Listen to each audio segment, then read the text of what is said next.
Your grocery store carries 50,000 products, but 9 fruit bushes outperform almost all of them, thriving in heat, fruiting for decades, costing almost nothing to grow. They were in American backyards, within living memory. So why have you never heard of them?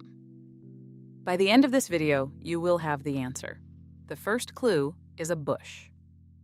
Most people in hot climates are actively removing from their yards. Mulberry.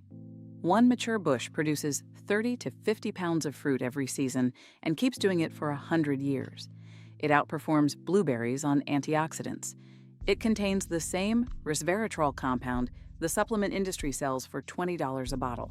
It fruits so heavily in hot climates that the ground beneath it turns purple. And cities across America banned it. Tucson, Las Vegas, municipalities across California, all passed ordinances requiring removal. The stated reason was pollen allergies. The actual reason reveals itself later. For now, just hold this. A bush producing 50 pounds of free antioxidant-rich fruit for a century was classified as a nuisance and systematically removed from American neighborhoods. Write that down somewhere in the back of your mind. The flavor lands between a blackberry and a grape. Sweet, deep, extraordinary fresh off the branch. Dark varieties are bold and jammy. White varieties carry an almost honey-like sweetness. Lay an old sheet beneath the bush and shake the branches. A full season of fruit falls in 60 seconds. The second clue was buried in a tomb. Archaeologists found jujube fruit packed inside a 7,000-year-old tomb in China, placed there as food for the afterlife. 3 times older than written history. Cultivated continuously across Asia, the Middle East, and North Africa for longer than almost any food crop we know of.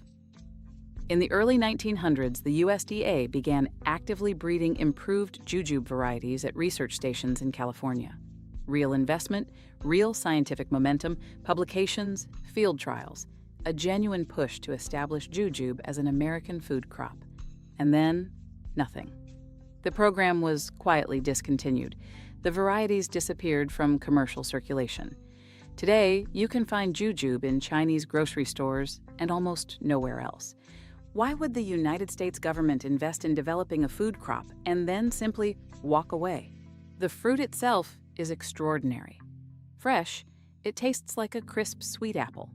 Dried on the branch, it becomes dense and caramel rich, remarkably similar to a medjool date, storing for months at room temperature with zero processing. Packed with vitamin C, potassium, and immune compounds most people are currently buying in capsule form. Li and Lang are the varieties that perform best in heat. Hold the question. Keep watching. The third clue produces fruit twice a year and was made illegal.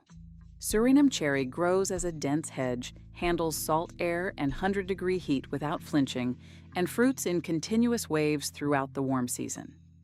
It is one of the richest plant sources of lycopene on Earth, the same compound sold in heart health and eye health supplements at every pharmacy in America. In 2001, Florida classified it as a Category 1 invasive species, same category as Brazilian pepper, same category as Australian pine, plants that genuinely devastate native ecosystems by crowding out everything around them. Surinam cherry grows as a hedge. Birds eat the fruit. Birds scatter seeds. The ecological footprint is negligible. But the legal classification made it illegal to plant, sell, or transport across the state of Florida.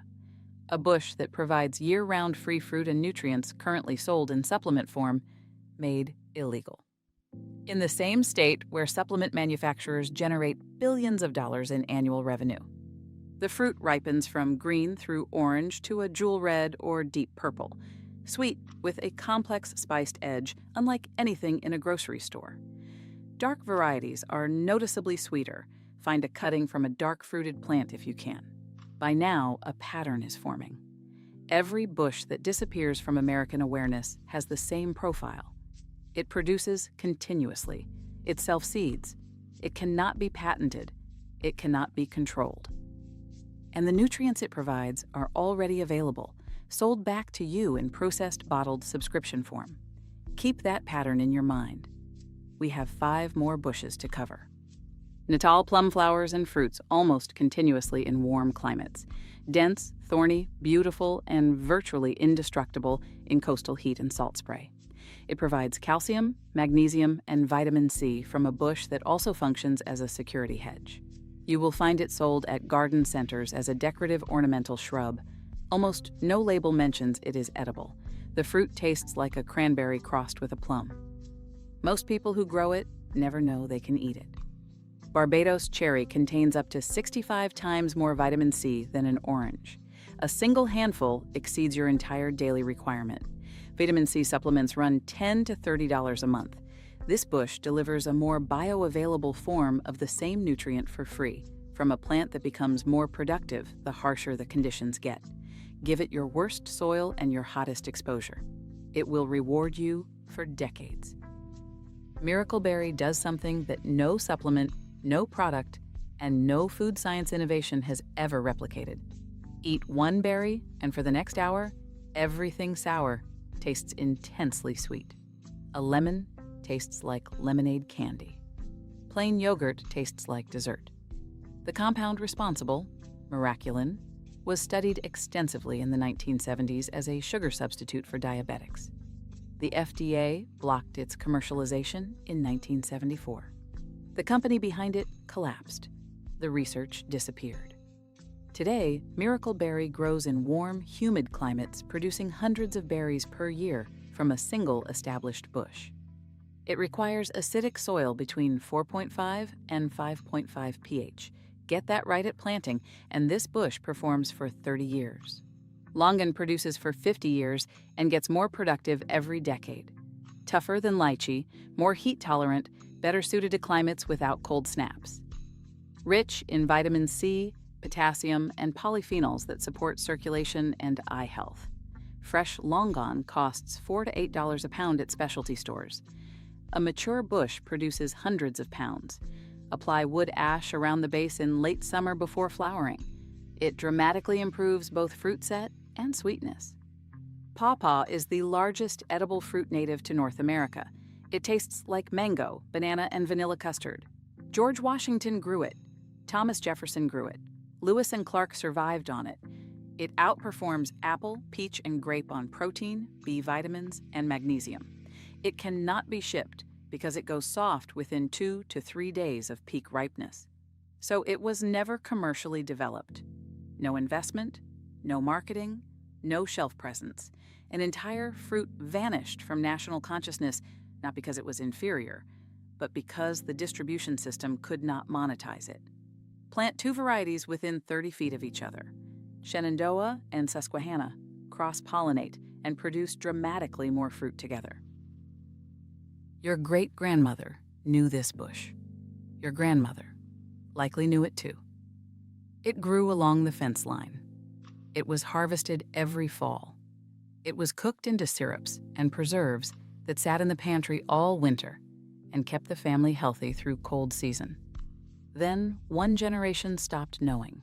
The generation that grew up in the 50s and 60s, the exact generation that built the modern grocery supply chain, the supplement industry, the processed food system. That generation lost the knowledge of elderberry, and the generation after them never received it.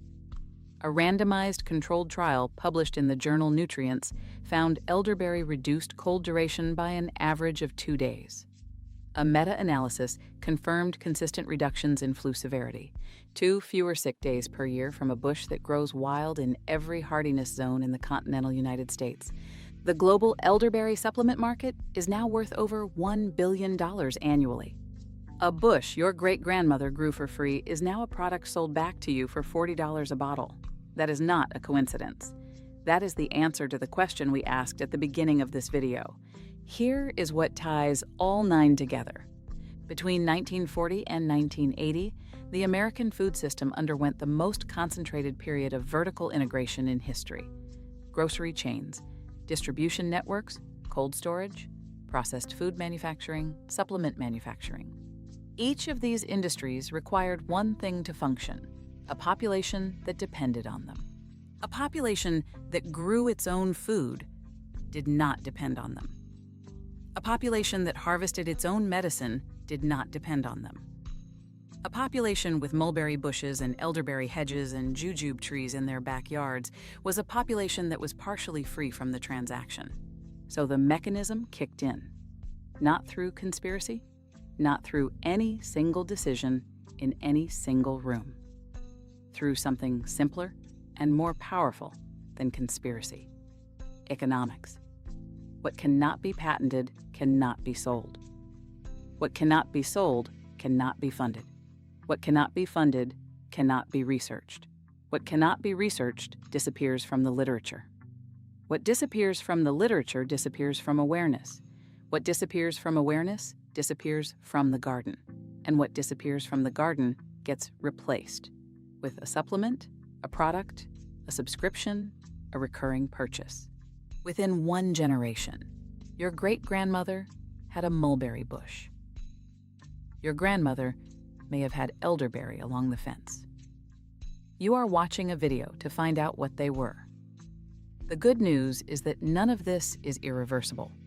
These bushes still exist. The knowledge still exists. And your backyard does not care about any of the economics that erase them. It just needs a plant. None of these will be on a shelf at your local garden center.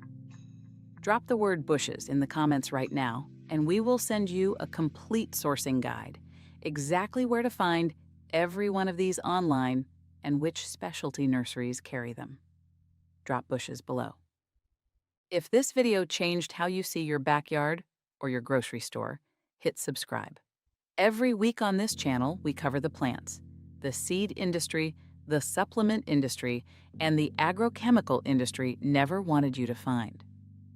Drop a comment telling me which of these 9 you are planting first. I read every single one.